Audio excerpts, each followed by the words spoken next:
கர்த்தருடைய நாமம் மகிமைப்படுவதாக. நான் செப்டம்பர் மாதம் இங்கே நான் ப்ரேயர் அட்டன் பண்ணும்போது ப்ரேயர் பாஸ்டர் தனி ஜெபத்தில் ஏதோ வெண்கல கதவை உடைக்கிறேன்னு சொல்லி எனக்கு ஜெபம் பண்ணாங்க. நான் கடந்து சென்றேன். என்ன நடக்க போகுது தெரியலையே, வெண்கல கதவுன்னு சொல்கிறாங்களேன்னு சொல்லிட்டு அதுக்கு முன்னால் ஆண்டவர் தரிசனம் காமிச்சிருந்தாங்க.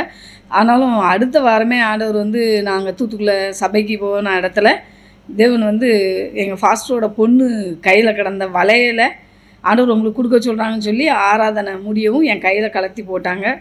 தேவன் கொடுத்த வார்த்தையை நிறைவேற்றினார். வெண்கல கதவை உடைக்கிறேன்னு சொல்லி இந்த இடத்துல ஆண்டவர் கொடுத்த வார்த்தையை மறுவாரமே என் வாழ்க்கையில் நிறைவேற்றினாங்க. தேவனுக்கு நன்றி. அப்புறமா இந்த அக்டோபர் மாதத்தில் இவங்களுக்கு ஃபீவர் ரொம்ப அதிகமாக இருந்தது. அதோடு கூட போராட்டங்களும் பிசாசின் போராட்டங்களும் இருந்தது. 2 நாட்களாக இவங்களை இறந்து ஐஸ் பெட்டிக்குள்ளே வச்சுருக்க மாதிரி ஒரு இது பார்த்தேன். அப்போ நான் ஃபஸ்ட் நாள் பார்க்கும்போது ஏதோ நான் ஒன்றுமே நினைக்கல. 2வது நாள் நினைக்கும் போது எனக்கு டக்குன்னு ஒரு சிந்தைக்கு வந்தது, என்னடா ஐஸ் பெட்டிக்குள்ளே வச்சுருக்க மாதிரி தெரியுது அப்படின்னு சொல்லி. அப்போ இயேசுவின் நாமத்தினால எரிந்து போகட்டும் அப்படின்னு சொல்லி ஜெபம் பண்ணிவிட்டு அப்புறமா நான் ஆண்டவர்கிட்ட கேட்டேன், ஆண்டவரே என் கணவருக்கு புது ஜீவனை நீங்கள் கொடுக்கணும் அப்படின்னு சொல்லி நான் கேட்டேன். உடனே ஃபாஸ்ட்டுக்கு ஃபோன் பண்ணானே பிரதர் சொன்னாங்க, அது மரணத்தினுடைய ஆவி அப்படின்னு சொல்லி சொன்னாங்க. அப்புறமா ஜெபம் பண்ணோம். இவங்களுக்குள்ள இருந்த 15 வருஷமாக உள்ள இருந்த செய்வினை போராட்ட கட்டுகள் விடுதலையாச்சு. ஆண்டவர் நேர்த்தியாய் அந்த காரியத்தை விடுதலை கொடுத்தாங்க. எப்படின்னா நான் அது பேசிச்சு. அப்போ நான் கேட்டேன், 15 வருஷ காலமாக உள்ளே இருக்கிறேன், நான் சபைக்கு தானே போகிறேன், ஒரு அமாவாசை ப்ரேயர் பௌர்ணமி ப்ரேயர் ஒன்று கூட மிஸ் பண்ண மாட்டேன், எல்லா ப்ரேயரையும் அட்டன் பண்ணிடுவேன், சர்ச்சில் எல்லா ப்ரேயருக்கும் போவேன், சண்டே ஆராதனை ஒரு ஆராதனை கூட மிஸ் பண்ண மாட்டேன். அப்போ இத்தனை வருஷ காலங்கள் எப்படி இவங்களுக்குள்ளே அனுமதிக்கப்பட்டுச்சு? இவங்களுக்காக ஊழியக்காரங்க வேறு ஜெபம் பண்ணுறாங்க, எப்படி இது இவ்வளோ நாள் இவங்களுக்குள்ளே அனுமதிக்கப்பட்டுச்சுன்னு அந்த பிசாசோட பேசினேன். அப்போ இவங்களுக்காக திறப்பில் நிற்கிற ஊழியக்காரங்களும் இருக்காங்களான்னு கேட்கும்போது அது பேசிச்சு. ஏசப்பா ஏற்ற வேலை வச்சுருக்காங்க, இப்போ தான் அந்த காரியங்களில் ஆண்டவர் விடுதலை கொடுக்காருன்னு சொல்லி தேவன் நேர்த்தியாய் அந்த காரியங்களில் விடுதலை கொடுத்தாங்க. தேவனுக்கு நன்றி. அப்புறமா அந்த நாட்களில் இவங்களுக்கு போராட்டங்கள் இருக்கும்போதே எனக்கும் கொஞ்சம் மூச்சு விட கஷ்டமாக இருந்தது, மூச்சு திணறல் மாதிரி இருந்தது. அப்போ நான் பிரதர்கிட்ட சொன்னேன், ஃபஸ்ட்டு எனக்கும் இப்படி மூச்சு திணறல் மாதிரி இருக்கேன், மூச்சு விட கஷ்டமாக இருக்கேன் அப்படின்னு சொல்லி சொன்னேன். அப்போ பிரதர் இதுக்கிடையில் இவங்களுக்கு அந்த மரண கண்ணிக்கு முன்னால் ஆண்டவர் பிரதர் சொன்னாங்க, முழங்கால் போட்டு ஜெபம் பண்ணுங்க, ஆண்டவர் என்ன வார்த்தை கொடுக்காங்கன்னு கேளுங்கன்னு சொல்லி சொன்னாங்க. நான் முழங்கால் போட்டு ஜெபம் பண்ணும்போது ஆண்டவர் ஜீவனுக்கு ஈடாய் அப்படின்னு சொல்லி ஒரு வார்த்தை மட்டும் கொடுத்தாங்க. அப்போ நான் உடனே ஃபோன் பண்ணேன், ஜீவனுக்கு ஈடாயின்னு ஆண்டவர் வார்த்தை கொடுக்காங்களே அப்படின்னு சொல்லி.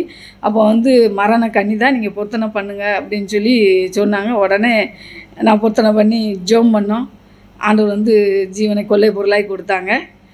எனக்கும் மூச்சு திணறல் இருந்தது. அப்போ நான் பிரதர்கிட்ட சொன்னேன். அப்போ பாஸ்டர் சொன்னாங்க, தேன் கூடு அது ஒரு லைட்டாக ஹார்ட் பாதிப்பாயிருக்கு, நுரையீரல் பாதிக்கப்பட்டிருக்கு, தேன் கூடு மாதிரி தேனீச்சி மாதிரி லைட்டாக ஒட்டி இருக்க மாதிரி தெரியுதுன்னு சொல்லி சொன்னாங்க. அப்படியா அப்படின்னு சொல்லிட்டு ஜெபம் பண்ணினோம். அது விடுதலை கிடச்சிது.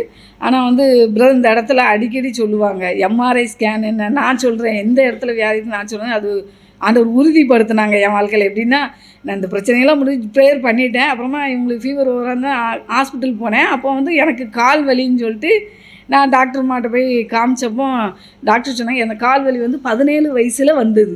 அப்போ நான் சொன்னேன் அவங்ககிட்ட, 17 வயசுலேருந்து இந்த கால் வலி இருக்குது. அப்போ அவங்க சொன்னாங்க, 1 வருஷம் நான் ஊசி போட்டேன், அப்புறமா அந்த வருஷம் கேட்டுருச்சு, 1 வருஷம் வலி இல்லாமல் இருந்தது, திரும்பவும் அந்த கால் வலி வந்துட்டு அப்படின்னு சொன்னேன். அப்போ அவங்க சொல்லுவாங்க, இந்த கால் வலி வந்தாலே இது ஹார்ட்டை பாதிக்கும், ஹார்ட்டை பாதிக்காமல் இருக்காது, நீங்கள் ஒரு எக்கோ எடுத்து பார்த்துட்டு வாங்க அப்படின்னு சொல்லி சொன்னாங்க. அப்போ தான் எனக்கு பிரதர் சொன்ன வார்த்தை வந்தது, இது டாக்டர் சொல்லமுனால ஆண்டவர் அவங்களுக்கு வெளிப்படுத்தியா தான். நான் டாக்டர் என்ன டாக்டர், இந்த இடத்துல ஆண்டவர் எந்த இடத்துல வியாதி இருந்தாலும் நான் சொல்கிறேன் வாங்கன்னு சொல்லுவாங்க. அதே வார்த்தை ஆண்டவர் எனக்கு ருசி பார்க்க தேவன் கிருபை செஞ்சாங்க. ஆனால் எக்கோவும் எடுக்கலை, ஒன்றும் எடுக்கலை. தேவன் நேர்த்தியே அந்த மூச்சுத்தண்ணல் இல்லாமல் தேவன் கிருபையாகி விடுதலை கொடுத்தாங்க.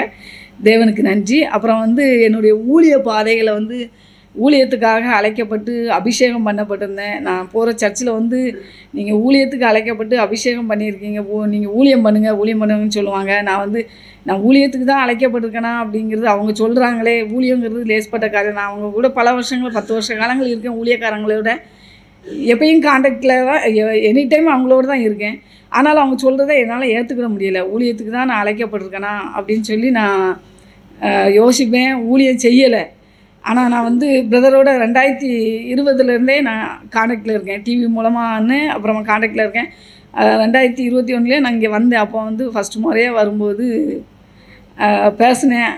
அதுக்கு முன்னால் ஃபோனில் நான் ஒரு வெட்டிங் டேன்னு சொல்லி ப்ரேயருக்காக ஃபோன் பண்ணேன். அப்போ வந்து ஆண்டவர் வந்து நான் யாருன்னே தெரியாது. ஏன்னா நானும் பார்த்ததில்ல, அவங்களும் பார்த்ததில்ல. ஆனால் ஃபோனில் ஜெபம் பண்ணும்போதே ஆண்டவர் என் ஊழியக்காரத்தை குறித்து பேசினாங்க. 2015 நான் தீர்க்கதரிசியாக அபிஷேகம் பண்ணப்பட்டேன். அதை ஆண்டவர் இவங்க மூலமாக பேசினாங்க. அது எனக்கு ரொம்ப சந்தோஷமாக இருந்தது. அப்புறம் நான் இங்கே கடந்து வந்தேன். கடந்து வந்த இடத்துல எல்லா ஊழியக்காரங்களும் ஊழியம்னு சொல்கிறாங்களே, ஆனால் இங்கே இந்த இடத்துல ஆண்டவர் என்ன வெளிப்படுத்துகிறாருன்னு நான் ஒரு பயத்தோடு தான் வந்து முழங்கால் போட்டேன். ஆண்டவர் 3வது முறையாக இந்த இடத்துல நான் ஊழியக்காரியை அபிஷேகம் பண்ணுறேன்னு சொல்லி ஆண்டவர் வெளிப்படுத்தி என்னை அபிஷேகம் பண்ணி 3வது முறையாக அனுப்புனாங்க. இந்த பிப்ரவரியிலேருந்து ஆண்டவர் என் ஊழிய காரியங்களை தொடர்ந்து நடத்தவும் தேவன் கிருபை செஞ்சுருக்காரு. தேவனுக்கு கோடான கோடி நன்றி. சாட்சியை நிறுத்தின தேவனுக்கு நன்றி செலுத்துகிறேன். ஆமென்.